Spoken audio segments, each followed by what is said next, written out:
Just what is our trouble? That's what I want to know. Our trouble is Miss Damien. Miss Damien again. She's as pretty as a picture and as stubborn as a mule. But this time, there's a lot more involved than just her opinion.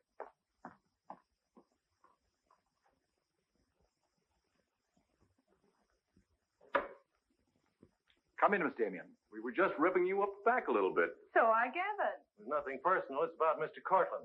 Courtland? Oh, yes. He runs a jewelry store. He owns Courtland and Company. London, Paris, Fifth Avenue. You may remember him as one of our biggest advertisers. Oh, what Shirley wants to say. I know what Shirley wants to say. I always know what Shirley wants to say. He wants to know why I killed the art layout on Mr. Courtland's famous jewels. And I understand the April number goes to press without it. That's right. In the first place, it's no art layout. It's a press agent's dream. But the result is we stand a good chance of losing the Courtland account. Now, am I running my department or am I not? I haven't said anything, Miss Damien. Well, I had a talk with Courtland. He was decidedly acid about it. I'm not interested in Courtland. But if this magazine is going to submit to advertisers' blackmail, I'd like to know about it. Now, please, Miss Damien. If that's the policy, Mr. Kranish, you better get someone else to take my place. Please, Miss Damien, just a moment. Gentlemen, if you don't mind, I'll talk to you later. I thought I should bring this to your attention. You can't blame us for trying. No, of course not. No harm done, gentlemen. Madeleine, you've got yourself all worked up. Come sit down. I'll get you a drink. No, thanks. I don't want one. No? What is this private blackmail of yours? Threatening to quit in order to win an argument. Oh, I'd just as soon quit. I mean it. Now, tell me, what's happened? You're all wound up. What's bothering you? Oh, nothing's bothering me. You know I don't want you to quit. I won't go into my personal feelings, but you are the best art editor we've ever had. How's the insomnia? Oh, I found some new sleeping pills. Red ones this time. Red pills to put you to sleep. White pills to wake you up. Doesn't sound very sensible, my dear. What are you doing this evening? Dining with Freddie Fancher. Oh, Freddie again. Oh, I couldn't get out of it, Victor. We're using some of his drawings next month. But it'll be the last time, I promise. Madeleine, you're a bundle of lies. A very lovely bundle. Beautifully tied together. I'm trying to be honest, but you won't believe me, will you? No, my dear. Because I don't really think you believe yourself.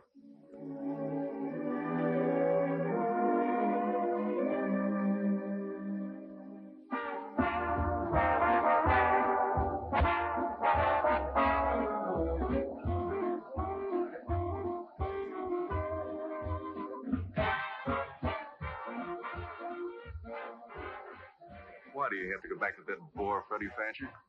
You haven't even given me a chance to make love to you. You've been doing all right. You know something?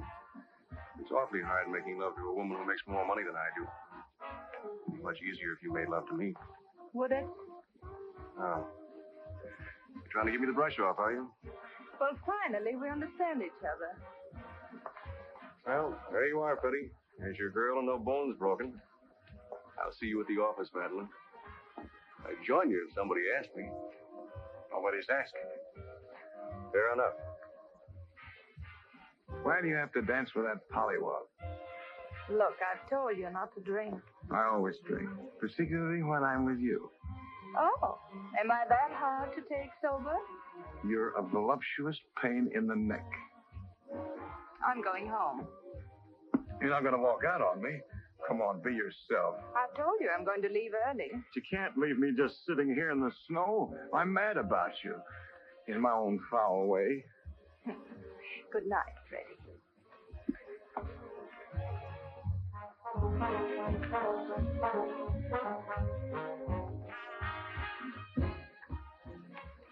Any chance of getting a cab, Jim? I'll try, Miss Damien. Oh, Miss Damien, here's someone I know you're anxious to meet. Mr. Felix Courtland, one of our most prominent advertisers. How do you do, Miss Damien? How do you do? Mr. Garet is the soul of tact, don't you think? He's just been telling me all about you. Oh, I hope he wasn't that blunt. Oh, you needn't worry. I always form my own conclusions. Can I give you a lift anywhere? My car's just outside. No, thank you. They're getting me a cab. Oh, I'm very sorry. I'm sorry, Miss Damien. There isn't a cab around. Oh, how long do you think it'll be? It's hard to say.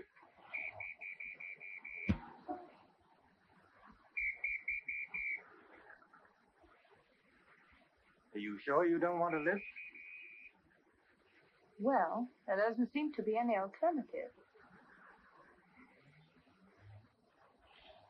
Good night, Mr. Garet. Good night, Mr. Courtland.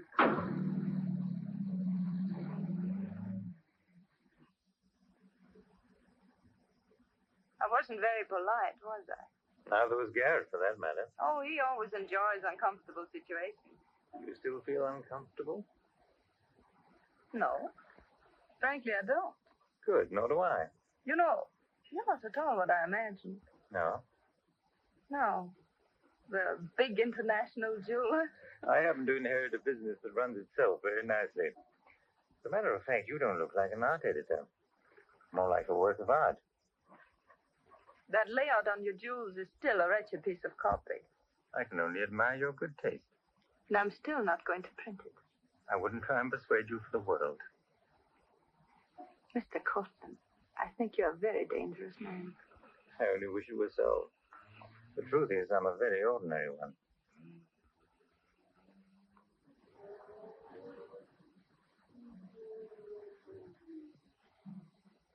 Oh, I'm sorry. I forgot to give you my address. It's my fault. I forgot to ask you. Won't you come in for a minute? No, I don't think so. Oh, but you really must see those jewels you've been insulting. They're much handsomer than the photographs. I'll need you in about 15 minutes. But I said I wasn't coming in. Oh, yes, so you did.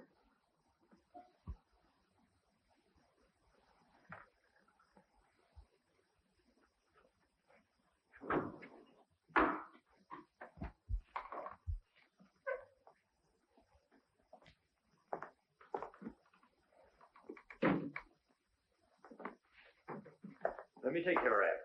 Well, I'm only going to stay a minute here. Of course.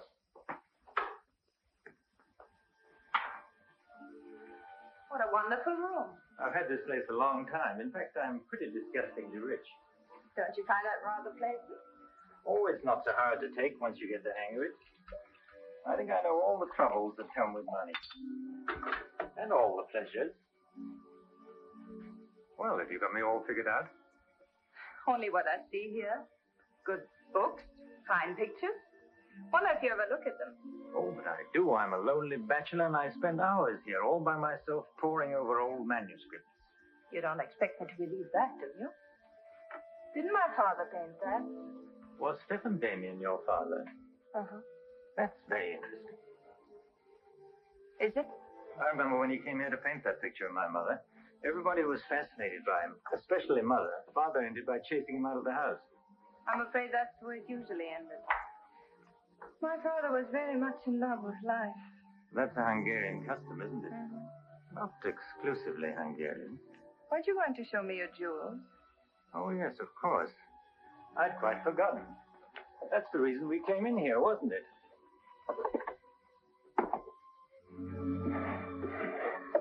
You ought to feel very flattered, Miss Damien. This safe is one of my darkest secrets. You really want to see those jewels? Not particularly. I can't tell a brilliant from a diamond. Not one person in 100 can. But then very few people are intelligent enough to admit it. Thank you. How about another drink? No, thanks.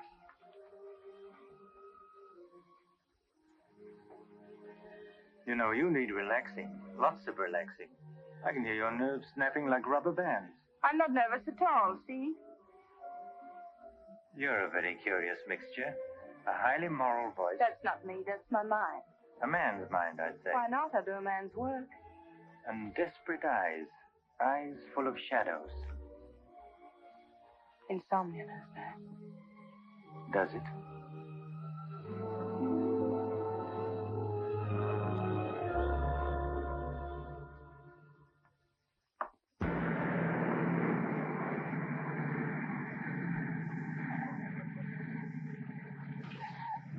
Anything doing? Not a thing.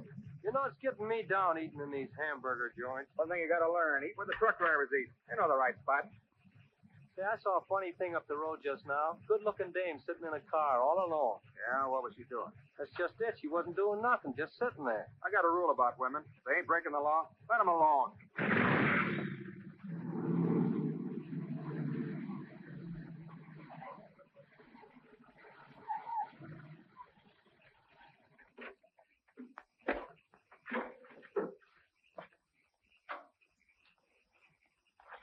I didn't mean to disturb you, miss. Just wanted to be sure everything was okay.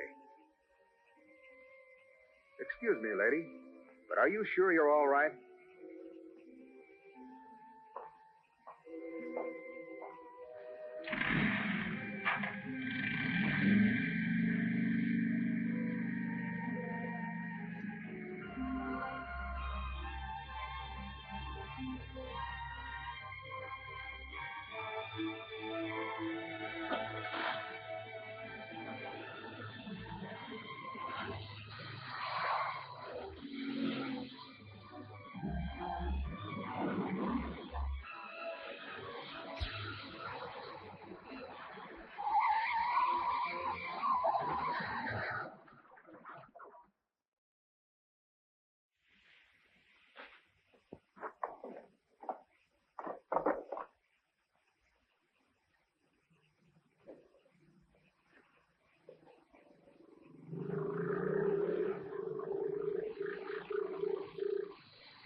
How is she?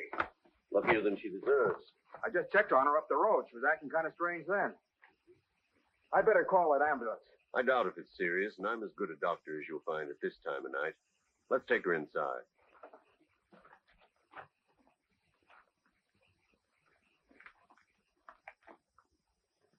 Well, no bones broken. Bruises, that's all. I think you better rest here for the night. I'm a little surprised. You're a beautiful young woman. You've been in an accident. You haven't asked for a mirror. Perhaps that fits with the way you were driving tonight. Perhaps you find the idea of living not very attractive. Is that any of your business, Doctor? As a matter of fact, it is my business. I happen to be a psychiatrist. I don't need a psychiatrist. You won't mind if I disagree with you. Here's a beautiful young woman, apparently well-to-do, apparently in good physical condition, who just doesn't care what happens to her. This is interesting. Not altogether unusual, but interesting. Of course, there are the obvious deductions. It's my life, Doctor, and I prefer to run it myself. And you don't want anyone to see inside it. Perhaps you don't even want to take a look yourself. Many women haven't the courage to face themselves, so they look for escape in one excitement after another. Half my patients are like that. But I'm not one of your patients. If you tell me how much I owe you, I'll be going back to town now. Very well. I'll drive you to the station.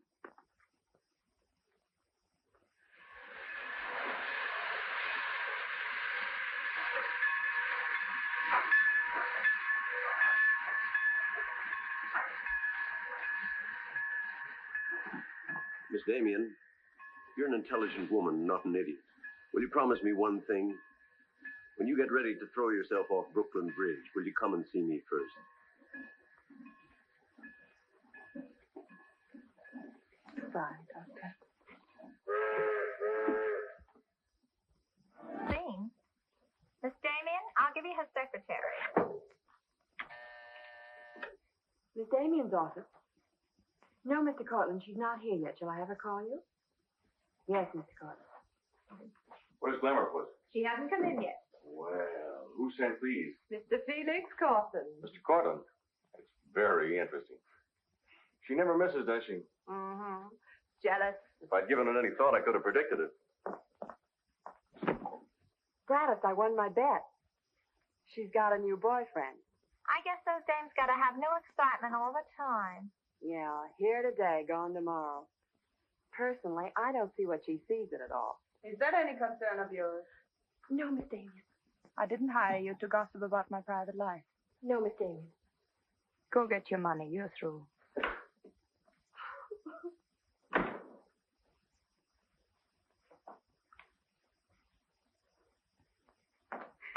Damien, come in yet?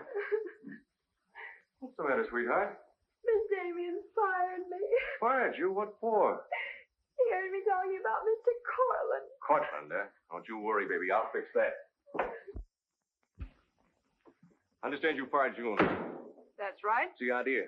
I don't like people to gossip about me. You don't, eh? No, I don't. Well, it's pretty late to be thinking about a thing like that, and so rotten quick to take it out on your secretary. Get out of here. You don't think your life is a secret, do you? Boys are betting 8-5 this morning that the Courtland layout will be in the next issue. You're disgusting. Madeleine, why don't you get wise to yourself? Everybody else is. One romance after another. That's your whole life, and you adore it. Get out. You try to dress it up with pretty words, but you don't fool anybody. They know what you are, and you'll never change. Get out. You don't care because it's too much fun.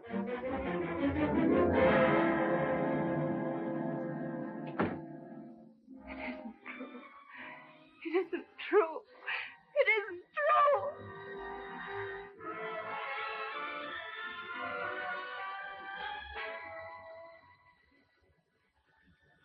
I mean, it's surprised. Here's a beautiful woman who just doesn't care what happens to her.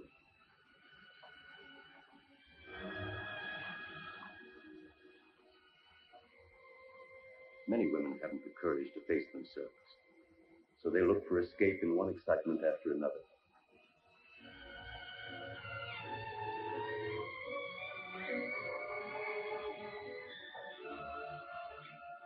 That you find the idea of living not very attractive. Lady, if you want to kill yourself, why don't you try the fridge?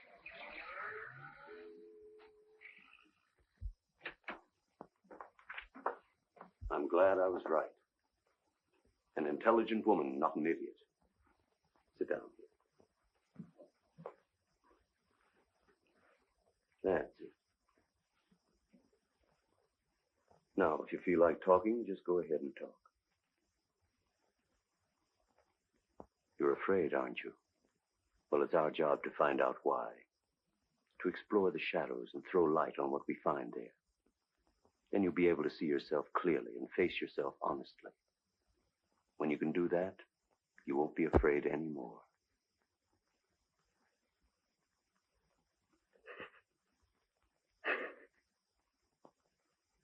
I was living with my father.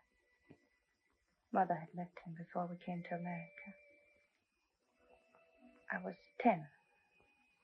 And to me, the way he lived seemed romantic and wonderful. He was a successful painter, and women adored him. He went his own way and did what he pleased. Just as you've been trying to do? I suppose so. But why? Did it make him so very happy? Oh, I was certain he was the happiest man in the world. Until he killed himself. Then you couldn't understand why he did it. You understand now?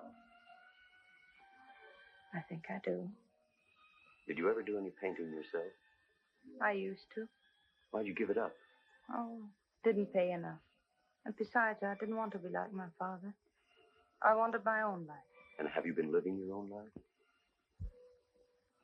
Of course I have. The kind of life you really want? I don't know. I don't know. Don't you think you've been hiding from yourself? Did you ever try and discover the person you really were, deep down underneath? I never cared to. I'm not so sure I do now. In that case, I'm afraid I can't help you. But of course, that's entirely up to you. Shall we go on then?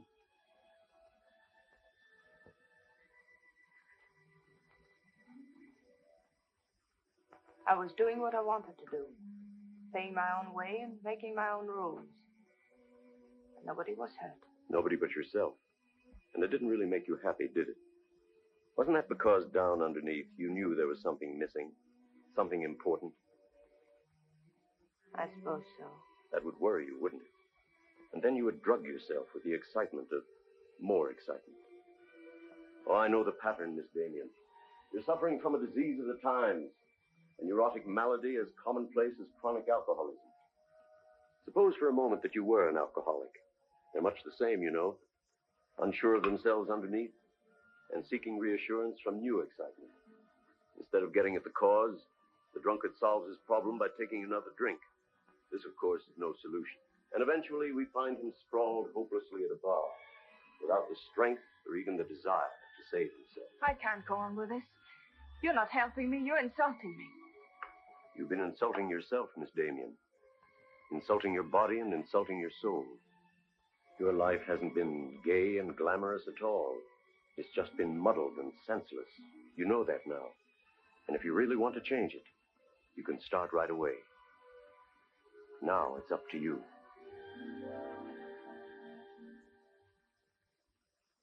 You can have my apartment, Ethel. The rent's paid till the end of the month. Darling, I feel like a vulture wheeling over your head. I'm not in, whoever it is. Miss Damien's office. No, she still hasn't come in, Mr. Courtland. Well, I don't know exactly. Later in the day, Did he hang up? Yes, good.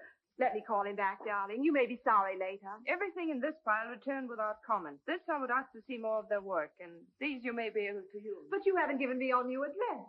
I'm not giving it to anyone. Hello, Madeleine. Beautiful, would you mind popping out for a minute? That's just 60 seconds. You better talk fast. Madeline, I'm on a jam. I've got to raise some money. I need about $5,000. What do you expect me to do about it?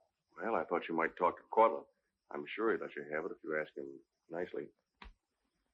You're really quite a rat, aren't you? Look, Madeline, I'm in debt up to here. I only make $100 a week, and you know I can't live on that.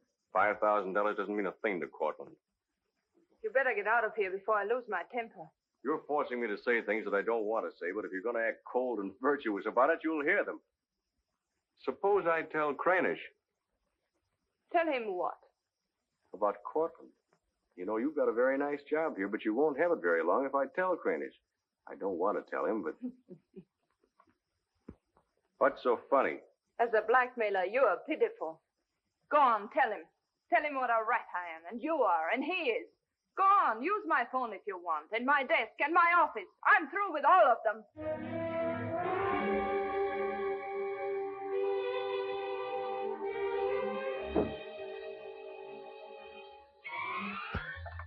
Boulevard magazine. No, Miss Damien hasn't been back. Just a moment, please. I'm sorry, she doesn't work here anymore. You might try at her home. Waldorf Apartments. Waldorf Apartments? Miss Damien? Oh, no, she gave up her apartment. Why don't you try the post office? Dalton? Damien. Care Richard Caleb, 137 West 50th Street. Well, I've nothing to tell you except that Miss Damien has taken my advice as a doctor. She'd been living in an area of infection, and she's removed herself from it. I take it you consider me part of the general contamination. Now, you've come here for information, not diagnosis. I usually charge a fee for insulting people. I'm willing to pay for data of any kind. Yes, I gathered that. But I have nothing for sale. I suppose you're being very ethical, but I'd like to talk to Madeleine. In your presence, if you wish. Miss Damien is living under a different name in a different world. She told me to tell you, if you inquired, that she was busy growing a new soul. Now, would you please keep off the grass? Goodbye, Mr. Courtland. Bye, Doctor. Doesn't it ever worry you, playing the Almighty in this fashion? Not particularly. I'm used to it.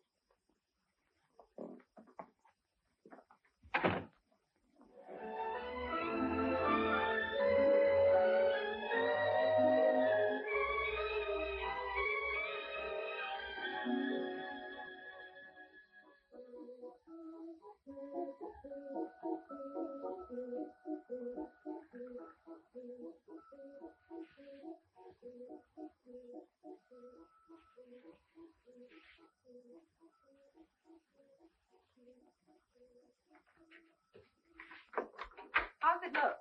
It's better than torn wallpaper. So you think I'll tell him then? You'll do better after you get the hang of it. I only hope the new tenant will like it. He seems awful particular. He's a floor walker at Macy's. Oh, well, you can always give it back to me. He'll never sell it, you know. Take my advice and try something more cheerful. You know, like flowers and butterflies. I'll do that. Thank you, Mrs. Geiger.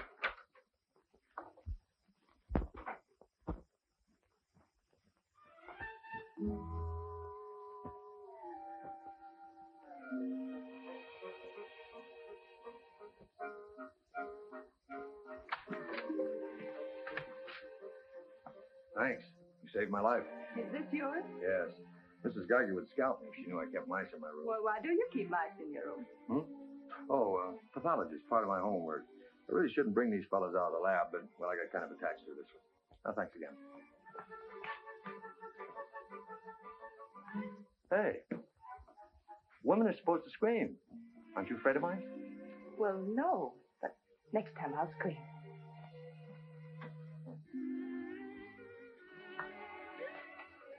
Good afternoon, Miss Green. Hello, how's the work going? Oh, all right, I will. You got it.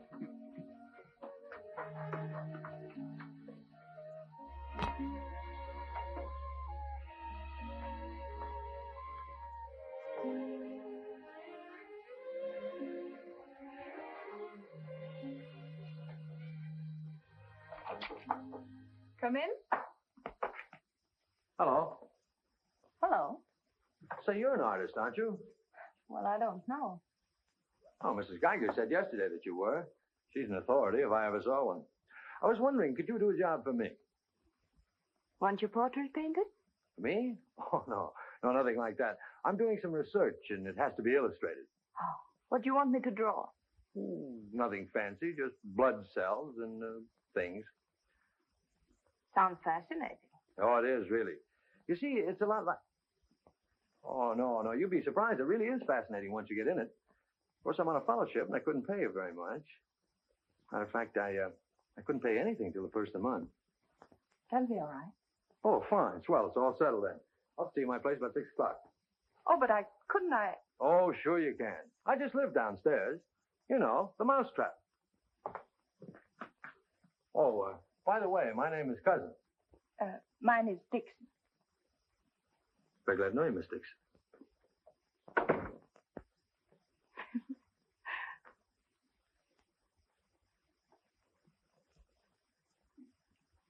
Just what am I drawing? Am I allowed to find out? Sure. Effective anti-reticular serum on cell tissue. That's all I wanted to know. Oh, say, that's quite good. I'll take it to the lab with me in the morning. Just about ready for the next one. Do you realize it's 12 o'clock? Oh? I haven't had my dinner yet. And you haven't either. Oh, gosh, I'm sorry, but well, I got so wound up on this. So did I, but now I'm hungry. Well, tell you what let's do. We'll go out and eat. That's a brilliant idea. I'll get your coat. Do you do this all the time? Only since I got out of the Army. I was lucky to get this job of research. Now I've got to get it finished. Then what? Oh, then I go back to Oregon and become the usual respectable small-town doctor. No mice? No. No mice. Head colds and belly aches. $5 a visit. Maybe you like it. You'll get some rest. Oh, I'll get plenty of rest, all right, but I don't think I'll like it. You folks going out this time of night? That's right. We're meeting a few friends at the Busy Bee cafeteria. We don't want to miss the floor show. We'll have to hurry. See that he eats. He hasn't got any more sense than a goose. I'll feed him with a spoon. Got onto it first up in a little town in Germany while I was still in the army. I met a couple of Russian medical officers who were working on it in particular, and well, they were pretty steamed up about it. Kaiser? No, thanks. We got together the first night over a bottle of vodka. I remember the town was still burning. Well, maybe it was the vodka, but anyhow, we got to talking about anti-reticular, and, well, I guess I got pretty excited. You mean you speak Russian? Over a bottle of vodka, anybody speaks Russian. You have some coffee? No, thanks, I've milk. Oh, one, please. At any rate, I promised myself that night that just as soon as the war was over, I was going to do a job of this. You haven't stopped to eat ever since. That's an error I'm just about to rectify. $1 even. There you are. Thank you. Thank you. You, sure you've got everything you want? Oh, yes, thanks. You know, I don't think you're much of a doctor. You call this a sensible diet? Pancakes and pickles? Well, scientifically, there's two kinds of diets. The kind that doctors prescribe and the stuff they eat themselves. Oh, but you're always in such a rush. You can't make scientific discoveries that way. Sure you can. Take Banning. He saw some flies nibbling at a piece of pancreas. Figured out that there must be sugar in it. In 1 minute, he had the idea for insulin. You know, you're a very lovely girl. You're not being very scientific, Doctor. Oh, but I am. It's the very heart of science. It's the truth. Let's talk about insulin. Insulin.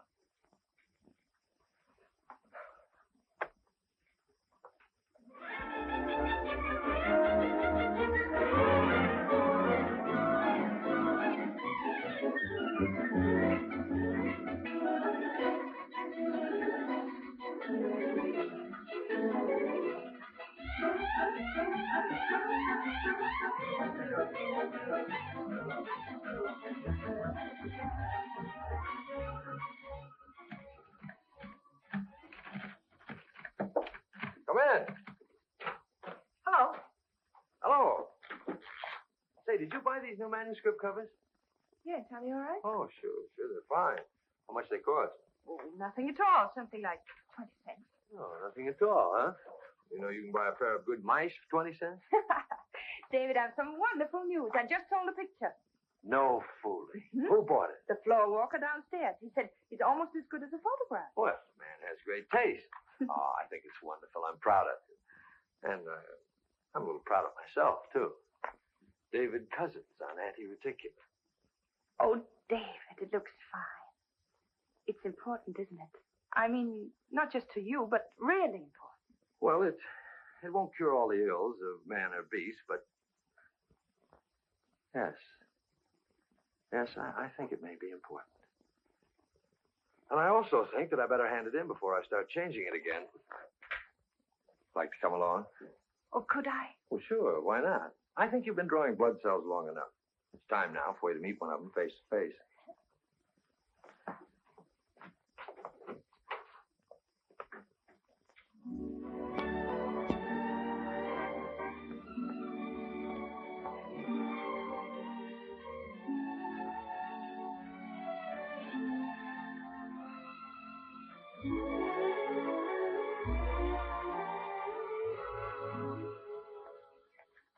I hope your text is as good as your illustrations. I hope so, too, sir.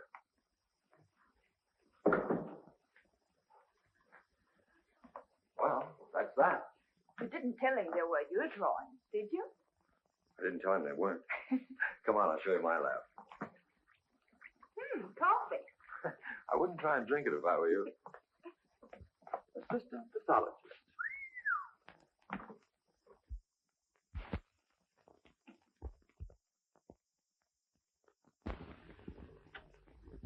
Well, this is me. How do you like it? I think it's wonderful. But how do you find anything in this place? Been here for 6 months and I haven't lost anything yet. Doesn't matter anyway. If the boss okays my research, I'll be out of here in a week. Back to Oregon? Yes, back to Oregon. All that way just to make a living. Is it as bad as all that? Oh, what's the use in kidding, Madeleine? I'm so much in love with you, I can't see straight. I haven't done any work in here for days. I just sit around waiting until I can see you. I know.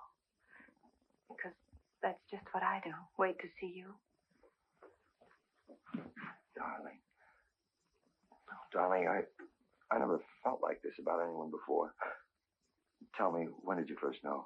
Oh, when I first saw you, I think. Yeah, me too. I'll never forget you standing in that hall with a mouse in your hand. Only I didn't know then what was happening. I thought I had the flu.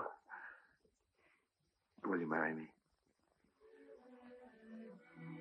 Oh, David. Well, will you? We don't know each other. I mean, you don't know me. Oh, but I do. Of course I know you. Now, what do you want to know about me?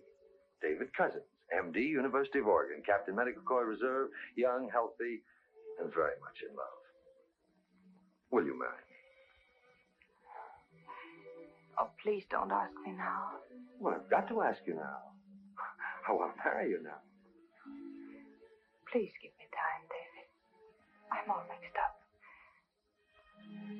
I'd like to go home now. All right.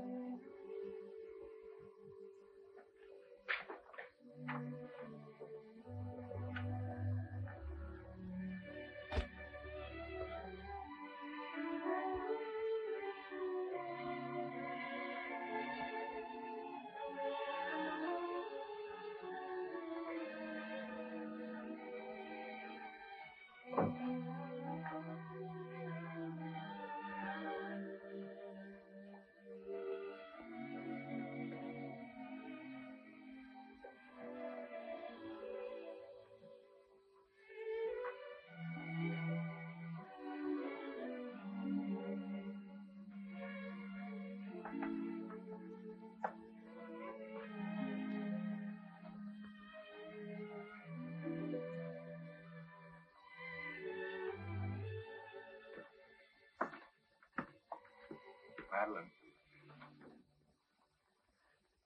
you haven't answered a rather important question I asked you. I can't say no, because I wouldn't mean it.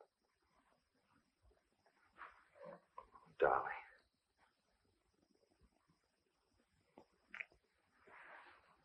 David, I do love you.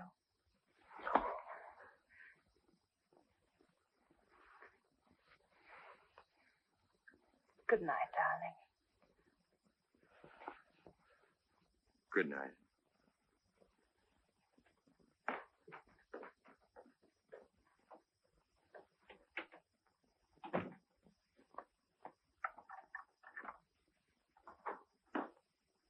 Hadn't you better close the door?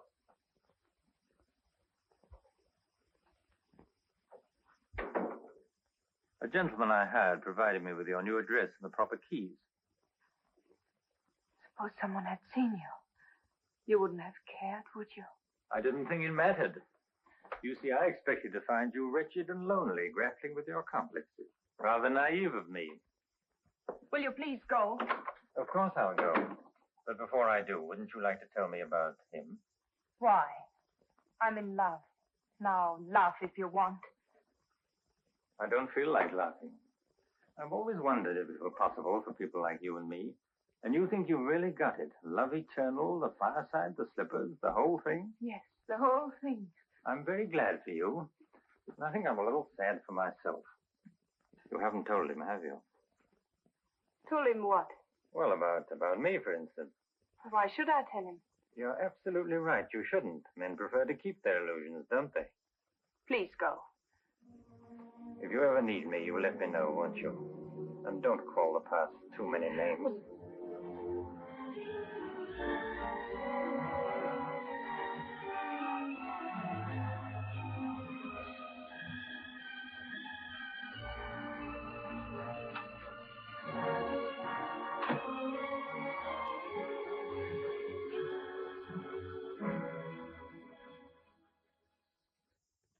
don't care what you say. I'm going to marry him just as soon as it can be arranged. You want to run away from your problem? I'm not running away. You are, you know.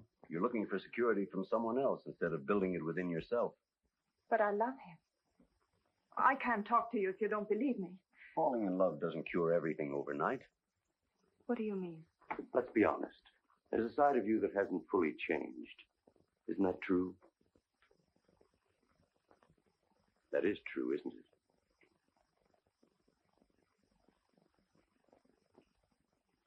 Yes.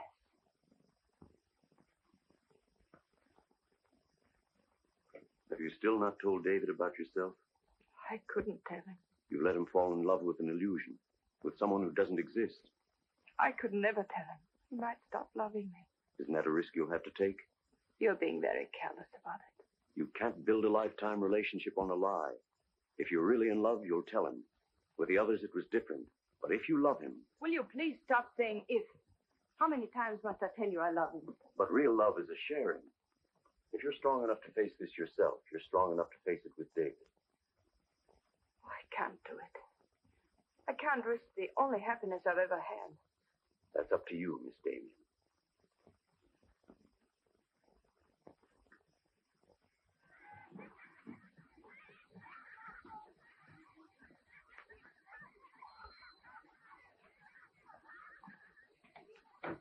Hi. Hello, darling. You're home early, aren't you? Well, I didn't get fired, if that's what you mean. Dr. Lutz read my paper. Really? What did he say? Well, he liked it. Oh, David, that's wonderful. The only trouble is he thinks it's so important he wants me to go to Chicago and read it before the convention. Oh, David, no. Well, that's not my idea. I don't want to go. Well, when will you have to leave? Tonight. Got to catch the 8 o'clock plane. And when will you come back? Oh, I don't know. A few days. But I tell you what. As soon as I get back, let's get married. You can get a license in 3 days, and it only takes 15 minutes to get married. You still want to marry me, don't you? More than anything in the world.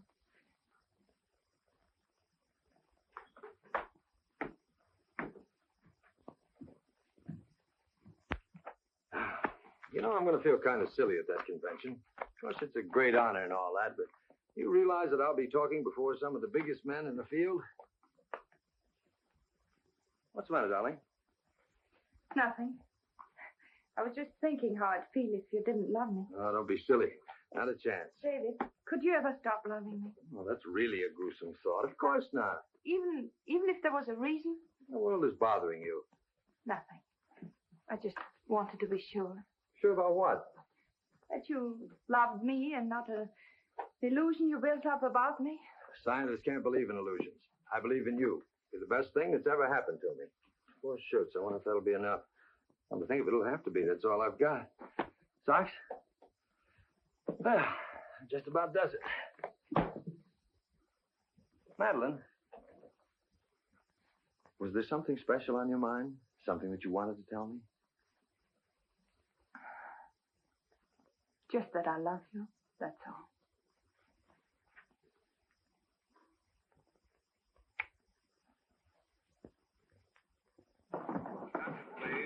Flight 41, now loading at 8-6 for Chicago. Passengers on Flight 41 for Chicago. Write me every day? Every day. Hope you miss me. Hope you suffer like a maniac. I will, I promise. Oh, gosh, I hate to leave you. You know, I'm going to be jealous. Jealous of what? Oh, I don't know. Nobody, everybody. Just jealous. Darling, I belong to you. Don't you know that? I'm only alive because you love me. We'll be married the minute I get back.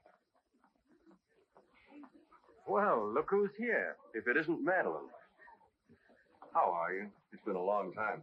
David, this is Mr. Garet. I used to work with him on a magazine. How do you do? I quit the racket, though. Or perhaps the racket quit me. Garrett's doing some confidential work for me now. How are you, Miss Dixon? This is Mr. Courtland, David. Dr. Cousins, my fiancé. You're a very lucky man, Doctor. I think so. Well, goodbye, Miss Dixon. My congratulations to you both. Oh, thank you. Good night. Good night. I don't believe a minute of it, do you? Garrett, you're a very cynical man. You don't believe in true love. You don't think Madeleine does either, do you? I don't know, but I've always been fascinated by miracles.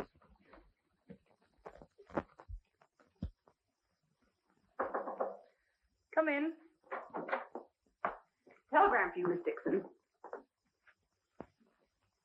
I thought I'd bring it up myself. I thought it might be important.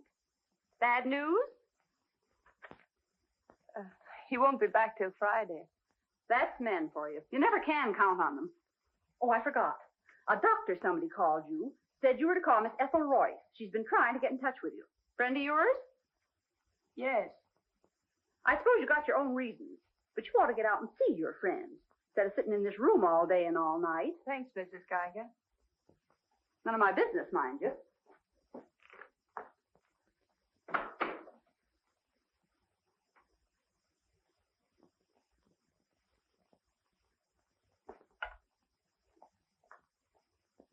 Ethel, this is Madeleine. Madeleine. Darling, but this is really a voice from the dead. I pestered that doctor of yours for hours. I just have to talk to you. Well, what about? Well, you remember that art supplement, the one you started? Well, I do need your help, dear. I'm in an awful mess. Sorry, dear. I'll never come into that office again as long as I live. Oh, but I wouldn't ask you to do that. Just meet me somewhere. It'll only take an hour, I promise. Well, if it's just the two of us. All right. I'll be there at 5. Oh, so relieved. We were really desperate. Wonderful. I'm just dying to see you. Bye, dear. She'll do it. Good. Wonderful thing. Professional pride. It never dies. How'd you sound? Awful. What do you expect? Too bad. Victor, I don't want you to be there. Wouldn't think of spoiling your reunion, my dear. I don't trust Madeleine, doctor or no doctor. Nor you either, my sweet.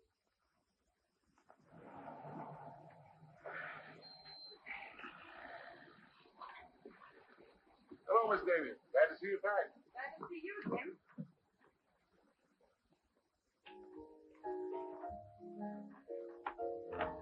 Hello, Luigi. Is Miss Royce here? She just came in, Miss Damien. We missed you, Miss Damien. Have you been away? No, but it's nice to be back just the same. Hello, Ethel. Darling, you look wonderful. A little pale, but so interesting. You know, I can't stay very long. Oh, I understand, dear. We'll get right to work. Usual, Miss Damien? Well, I don't know, Carl. You'd better. Wait till you see the mess I'm in with the supplement. All right, Carl. Darling, I'm just dying to hear what you've been up to. You must tell me everything. But there's nothing to tell. Come on, let's go to work.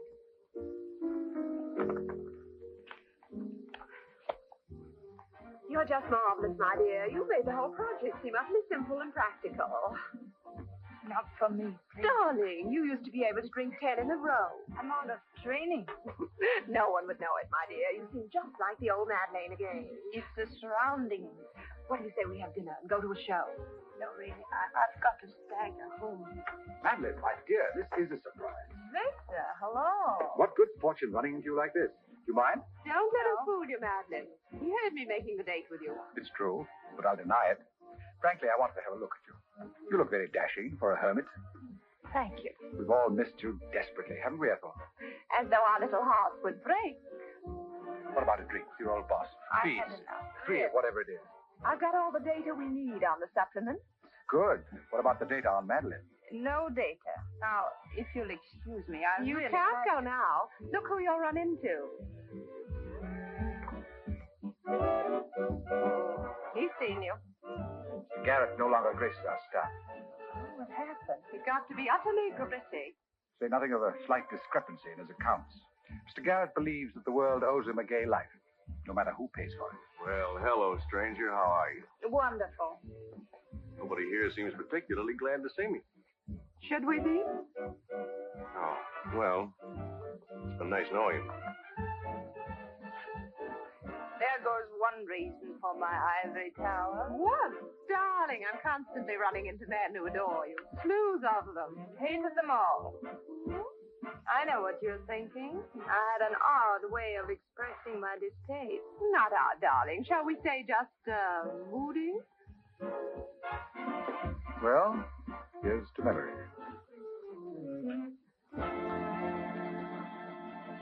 May I speak to Mr. Courtland, please? Just a moment, sir.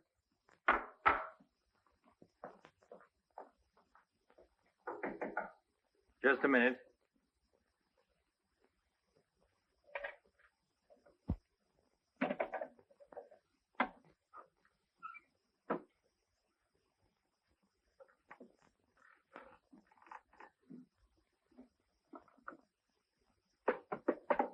Come in. Mr. Garet on the phone, sir. All right. Hello, Garet. I have some interesting news. Do you know who's here? Madeleine. How considerate of you to call. By the way, I've just been through the stones in my safe, and one's missing. The stones are not terribly important, but you're the only person who knows about my safe, and the fact is you did have my keys for quite a while yesterday. What are you getting at? Only that I don't like thieves. But you're being ridiculous. Let me come over and talk about it. There's nothing to talk about. I'm taking it up with the police. But, Courtland, you can't do that.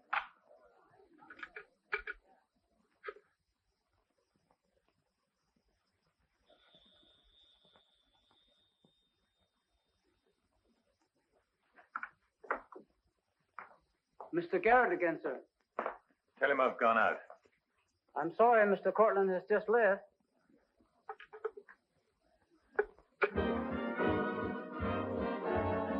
Are you all right, darling? Of course I am. You're not going to disappear again. Oh, yes. Back to my treetop. It's raining. Let me drive you home. Oh, no. Ethel wouldn't approve. Good luck, my dear, in your treetop. Bye, darling. Well, Let's face it, she's a changed woman.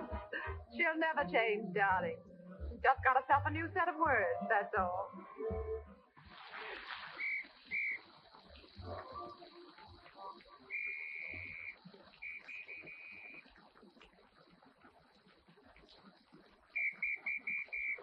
Madeleine. Hop in. No, thanks. I'm waiting for a cab. Don't be silly. There are no cabs. You'll get drenched. Please. I'll drop you off. I'm going home alone. Come on, in you get.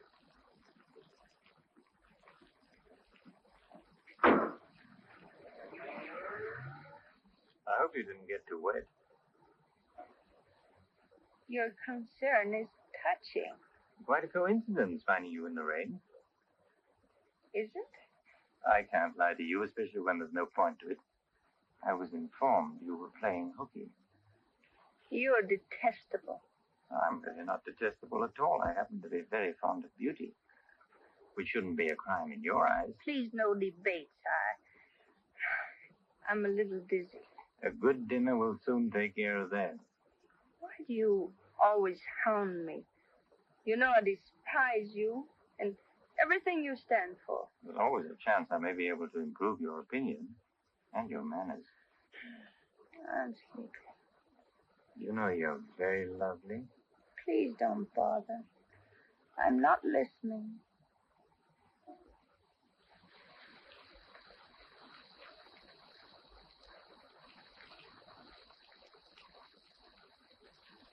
Where are we? Don't you remember you visited here once upon a time? You're foul. You said you were taking me home. You forgot to mention the subject. A significant omission, as your friend Freud would say. Come on, I'm getting soaked. Just launch you.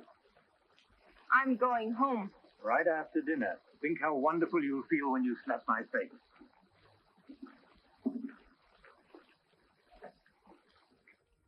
That'll take the chill out of your bones and maybe even your heart. Still cold? Oh, no. It's quite warm in here. Cigarette? Thanks. Very warm. Light? No, I'm not really detestable, am I? No. I am. Why? Because I ought to go home. In this rain, you mustn't even think of it. You see, you are detestable. And you've been very annoying for months. Madeleine, we belong together. You know that. No, I don't know that. Of course you do. We feel the same way about life. You're not making sense, Mr. Courtland. Why make sense? Doesn't this make more sense than talking and lying? No sense at all. Then what would you call it, darling? Stupid. Madeleine, you're wonderful. Stupid. You're sweeter than ever. Stupid. I better see who it is.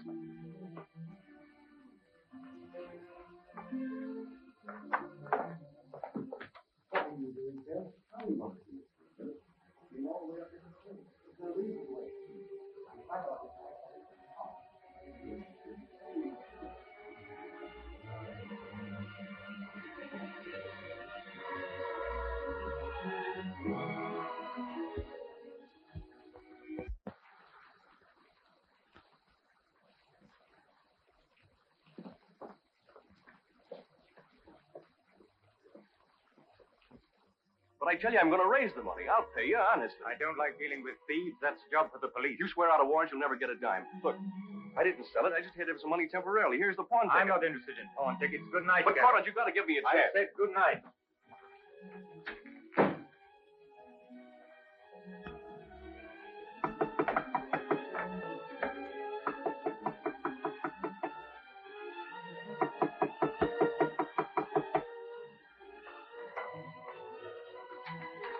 You've got to let me talk to you. Let me explain this. You stupid fool. I'll have the stone back. I'll get it to you. I promise I will. All I need is a little more time, just a couple of weeks. What are you doing? Phoning the police. You can't do that. I'm not going to let you ruin me.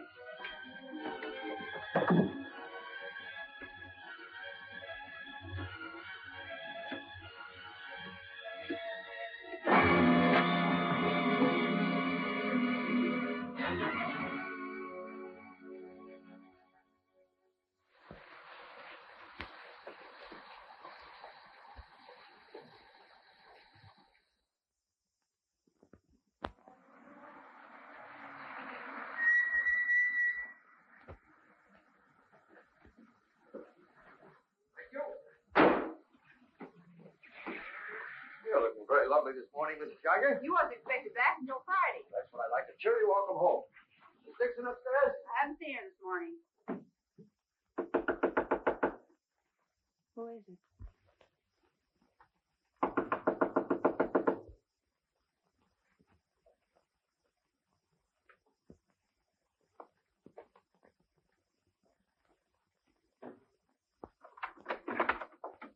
Hi. Darling. Oh, I couldn't wait till Friday. I just sent my little piece and ran out on them. Oh, I needed you so badly. I feel lost without you. Don't ever leave me again. That you can depend on. Say, I've got big news. I'm a success. Oh, tell me all about it. I wonder what's the matter with you. You don't look very good. Come on, I think you better get back in bed. Now then, first, I don't have to go back to Bellyaches in Oregon. You're not marrying a small-town country doctor, young lady. You're marrying a promising young research scientist. At least that's what Dr. Broder says, and he ought to know. He's got a long white beard. Oh, darling, I'm so proud of you. I think I'll take your temperature. Gee, I wish you could have been there. When I finished reading my paper, they all got together and offered me my own laboratory in California. I still can't believe it. There it is, right in the paper. You'll find it on the bottom of page 10.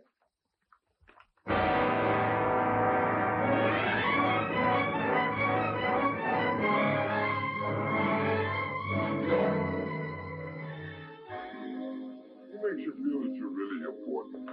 You know what he said to... Madeline. Madeline, what's the matter? Oh, darling, you're cold as ice. You've got a chill. You stay right here. I'll be back in a minute. Oh, don't go. Don't leave. I'll only be a second. I want to get a hot water bottle and some more blankets.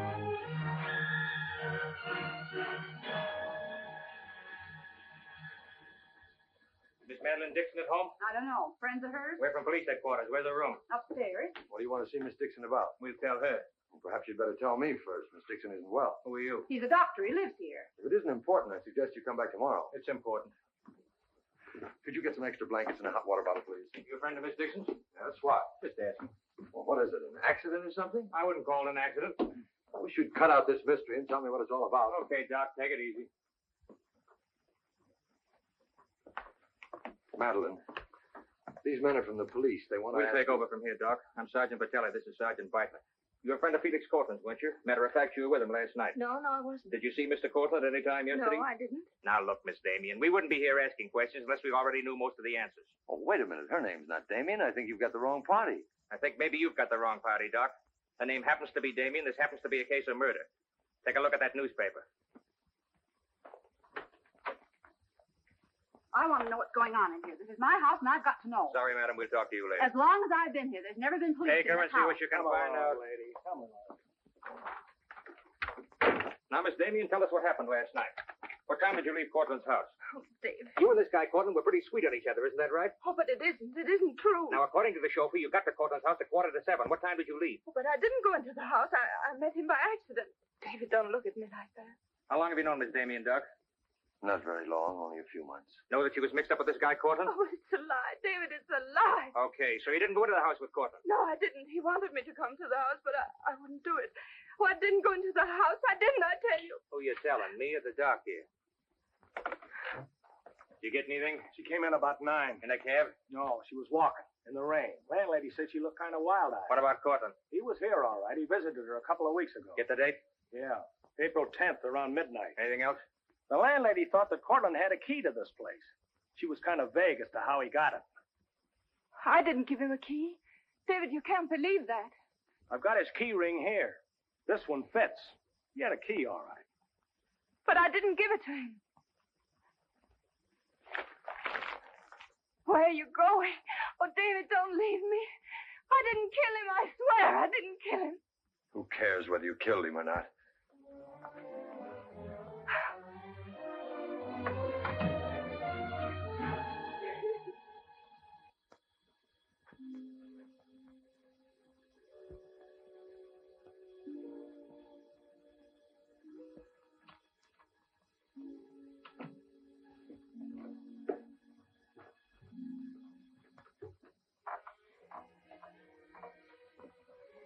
Could I see him for just a minute? Well, it isn't regulations. Okay, 66. David, please listen to me. You lied to me. You've always lied to me. But I'm not lying now.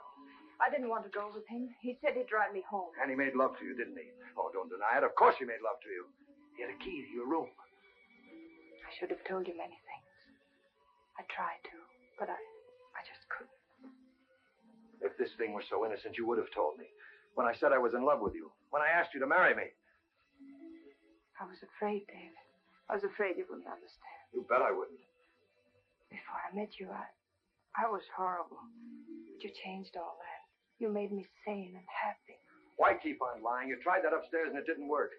Look, I was in love with you. All right, I made a mistake. I thought you were something wonderful, and you turned out to be something else.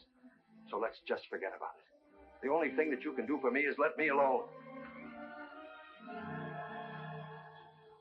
I love you, David. I'll always love you.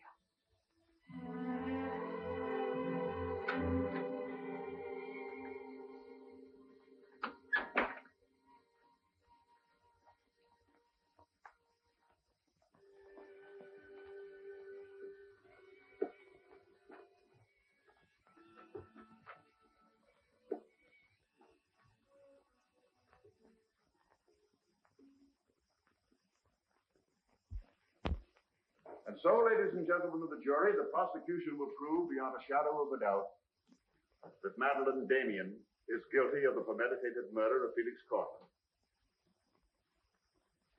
We will prove that she was in his apartment the night he was murdered. We will prove that her fingerprints are on the table lighter with which he was murdered. And we will prove further that she had a motive for the murder. For after all, this is a very simple story. To one man, Dr. Cousins, she was a pure and noble woman.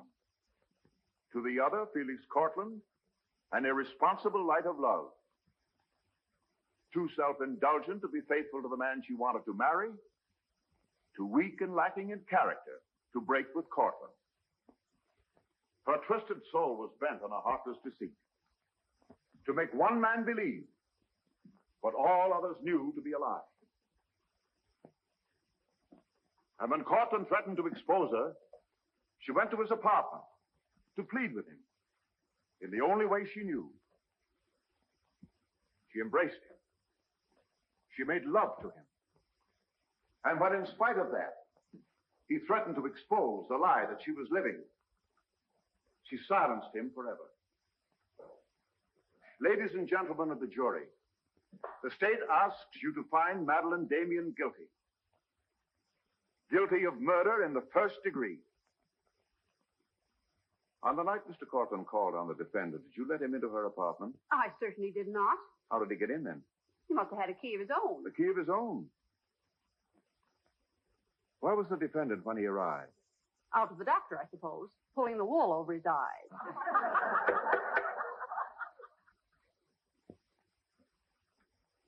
Thank you, Mrs. Geiger.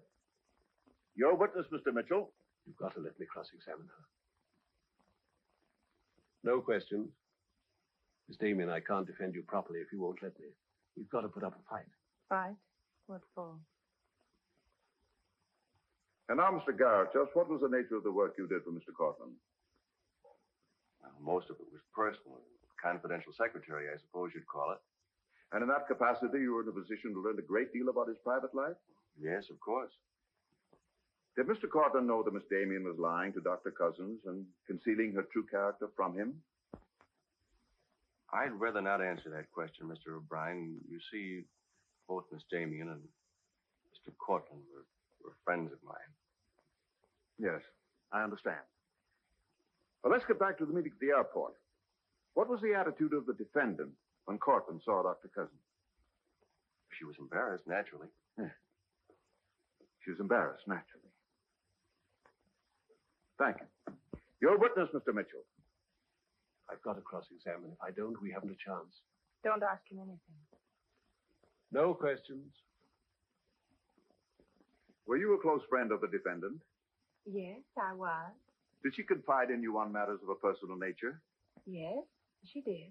If you were asked in this court, do you think you could recall any of those intimacies? I could recall some of them in lurid detail. Your Honor, I object. Objection sustained. Well, let me ask you this, Miss Royce. Would you say in general that men found Miss Damien attractive?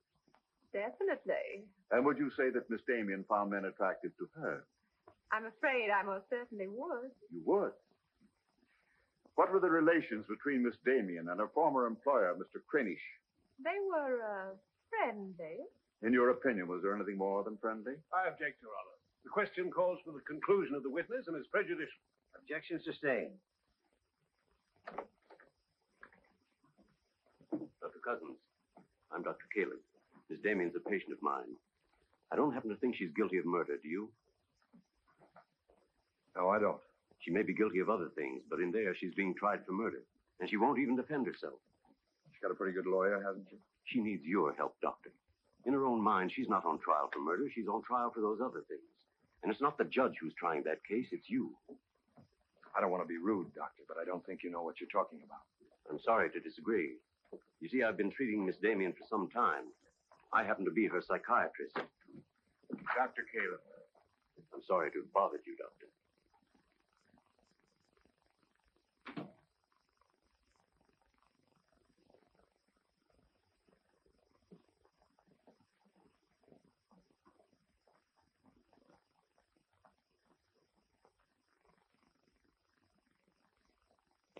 Your name, please? Richard Caleb.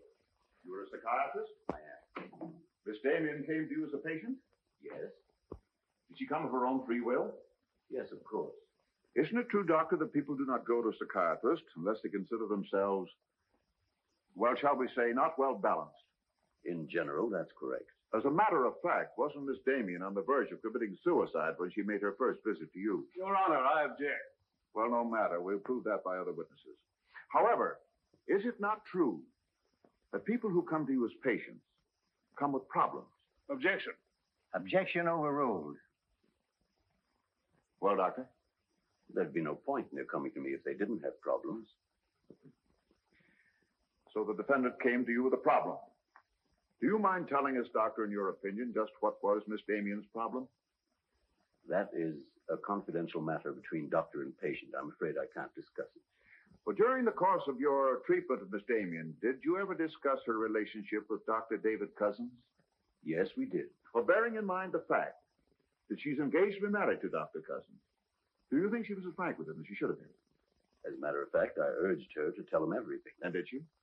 Not to my knowledge. Well, why not, Doctor? Why didn't she? I'm afraid you'll have to ask Miss Damien about that. Did you ever meet Dr. Cousins? Yes, just a few minutes ago. Well, I'm sure you found him a reasonable, intelligent young man. And yet the defendant refused to confide in him. Having met Dr. Cousins, I think I can see why Miss Damien hesitated to confide in him. Do you mind telling us why? It's my impression that Dr. Cousins hasn't the capacity, either emotionally or intellectually, to understand a problem like Miss Damien's.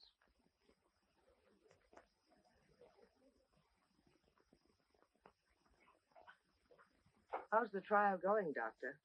Not very well, I'm afraid. There's a Dr. Cousins in your office. Oh? He said you weren't expecting him.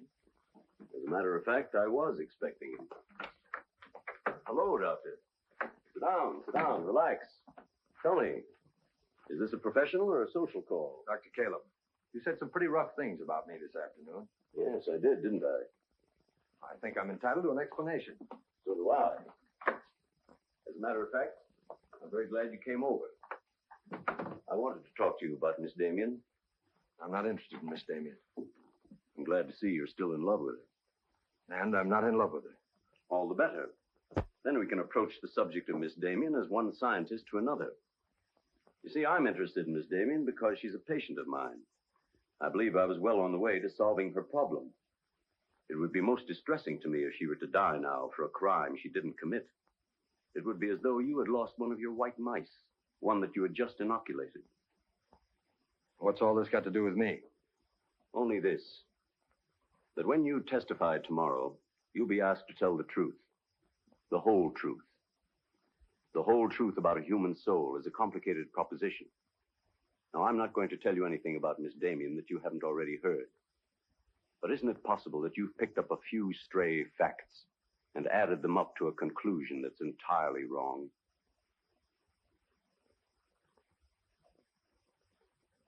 Won't you sit down, Doctor?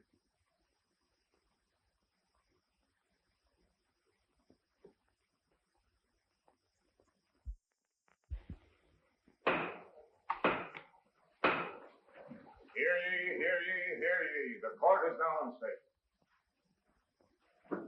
Call your next witness, Mr. O'Brien. Dr. Cousins, please.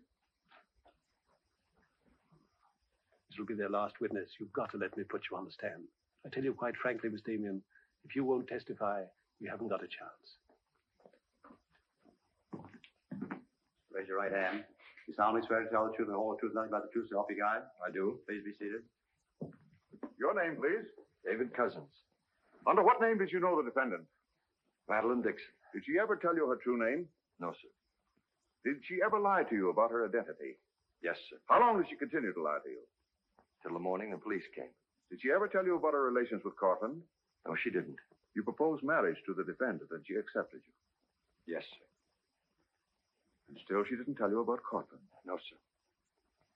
When did you first know of the true relationship between them?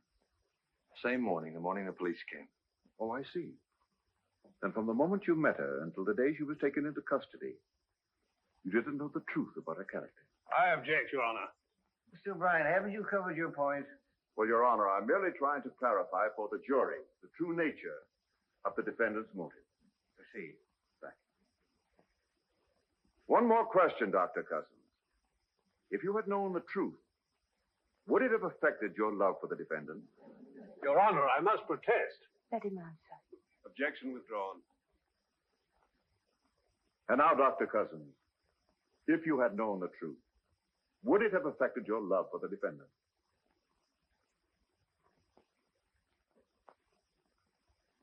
I was in love with Miss Damien then, and I'm in love with her now. Your witness, Mitchell. No question.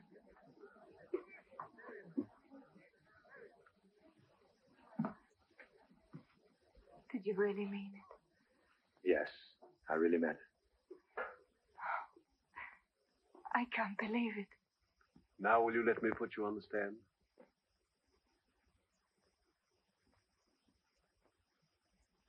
You admit you went to Courtland's apartment that night? Yes. He made love to you? Yes. Did you have any conversations about Dr. Cousins? No. Positive? Yes, I am. But tell me, Miss Damien, were you in love with Felix Courtland? No, I wasn't. Were you in love with Dr. Cousins? Yes. Oh. But you went to Courtland's apartment nevertheless. Yes, I told you that. You were in love with one man, yet you chose to visit the apartment of a man you didn't love. Did you go of your own free will? Yes. Mr. Courtland didn't force you or threaten you? No. Then why did you visit him? I don't know. I made a mistake. You made a mistake. As you've told us on several occasions that you and Mr. Courtland were interrupted by a mysterious intruder, can you tell this jury anything definite about that person? Anything at all? No, I didn't see him. You didn't see him? I only heard his voice. You seemed very certain it was a man. It was a man. What did he say? Well, I don't know. They were talking in the hall. I couldn't tell what they were saying. Yes, you heard a voice. You were willing to swear it was a man, and you couldn't hear what he said. Now, what sort of a person do you think would be calling at that time of night? A bill collector? A man selling magazines? Or perhaps even a burglar? Why not a burglar? Mr. Courtland was a very wealthy man. He must have been a very timid burglar because nothing was stolen. Of course, you realize that Mr. Courtland kept his jewels in a vault at the store. Not all of them. He kept some at home in his safe. Safe? What safe? The one in his living room? You didn't by any chance see that safe, did you, Miss Damien? Yes, I did. The court, please. This is the first we've heard about a safe. I asked for a recess to examine the apartment. Well, Your Honor, we've been all over the apartment. But if there is a safe, and if it has been robbed... Gentlemen, court is adjourned until tomorrow morning. I suggest the district attorney, the attorney for the defendant, examine the apartment together.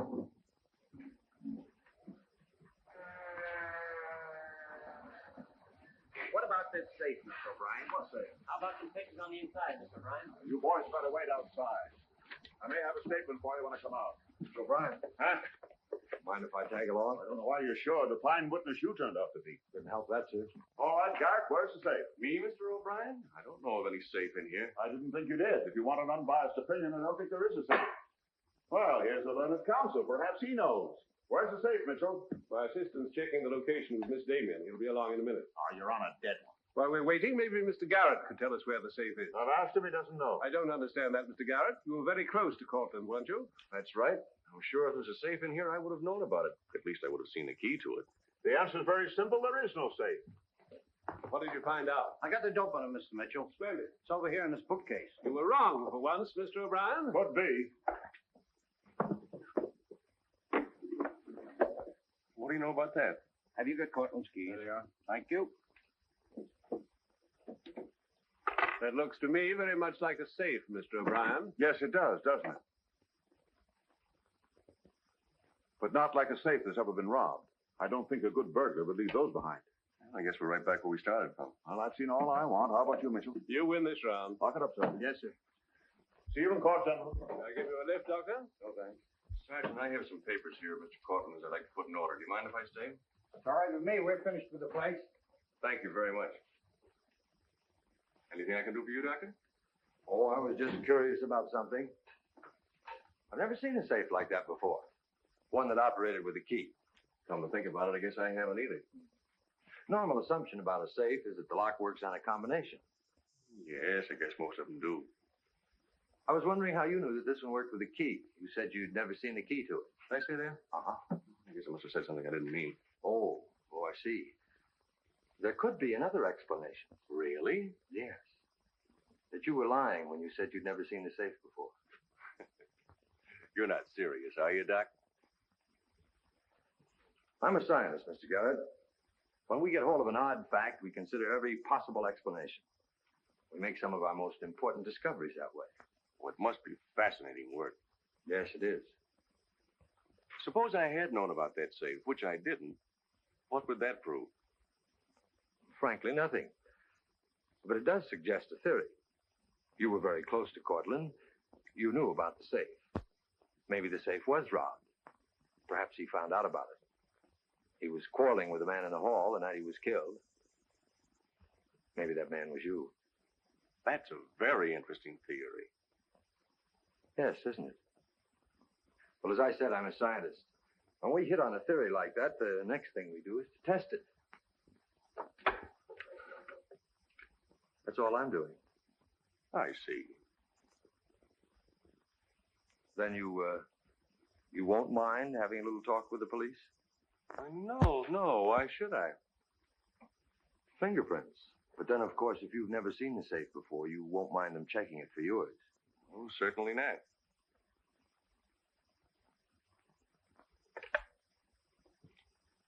The number is Spring 73100.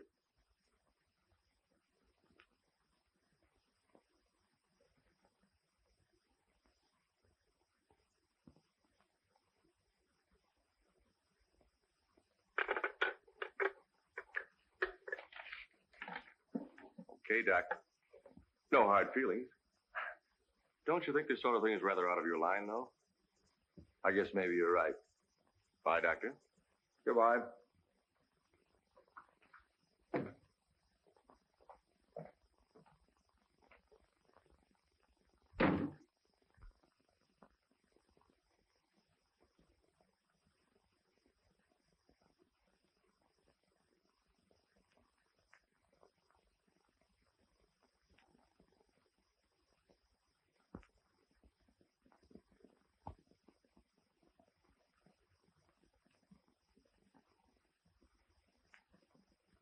Spring 73100, wasn't it, Mr. Garet?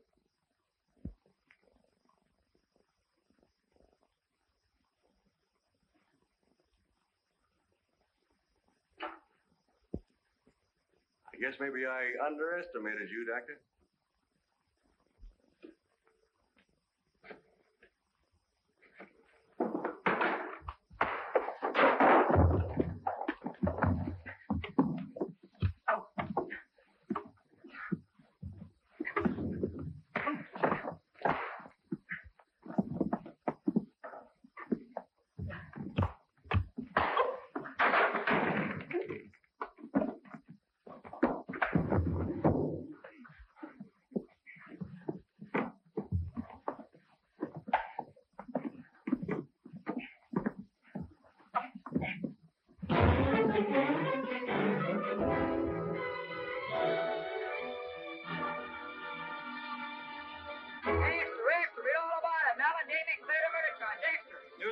From the Associated Press newsroom. Bulletin. Madeleine Damien has been exonerated of the murder of Felix Courtland. Full confession by an ex-employee, Jack Garet, is in the hands of the district attorney. It was a trial marked by many surprises. Notably, the beautiful defendant's startling disclosure of the jewel vault hidden in the apartment of the late diamond importer. The beautiful Madeleine Damien goes free, and Broadway is tipping its hat today to the young doctor who engaged the murderer in a battle royal. Miss Geiger, I've been looking for Miss Damien. Have you seen her? She's gone. She asked me to give you this. Gone? Well, where did she go? I couldn't get a word out of her, but I know she left the airport more than an hour ago.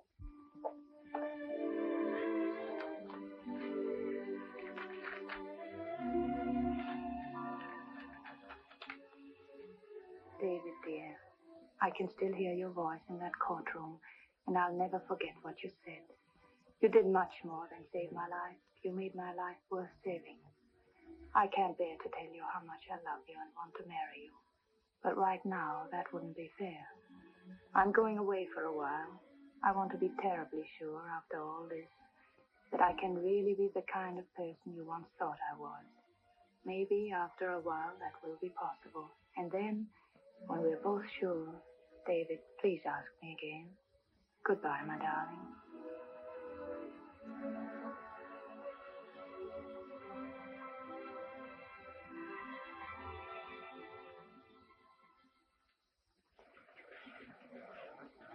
Passengers on Flight 41 boarding at Gate 6. Will you try and see him once in a while? Of course. You see, I want to be sure of myself. I'm sure of you. Are you really? After what you've been through, I'm very sure. I still think you're making a mistake.